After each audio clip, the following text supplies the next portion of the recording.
Hello বন্ধুরা, এই তো আজকে যাবো চলে আমরা আসলাম আমরা কাঁকড়া ধরতে। কাঁকড়া ধরতে। চলো সাগরে। যাই একটা রড নিল এটা কি পাখি নাকি? কাঁকড়া ধরার জন্য। আওয়াজ শুনিস? সাগরে বেরিয়েছি আজকে। নদী নালায় তো অনেক ধরলাম, আজকে সাগরে যাচ্ছি, নীল সাগর। ওই দেখো, জল খুব পরিষ্কার দেখা যাবে, সাগরের পাথর, আমি সাগরে ছোট কাঁকড়া ছোট ধরি। নোনা জলের খুব পরিষ্কার জল, খুব পরিষ্কার চলো কাঁকড়া জলটা। কাঁকড়া।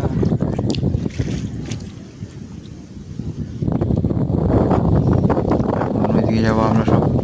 উনি তো একটা রড নিয়ে এসছে, রড। সাইডের কাঠ এসে চলে এসছে কাছের সাগরে। সবাই চ্যানেলটা সাবস্ক্রাইব করে দেবো, পরবর্তী ভিডিওটা ছাড়বো।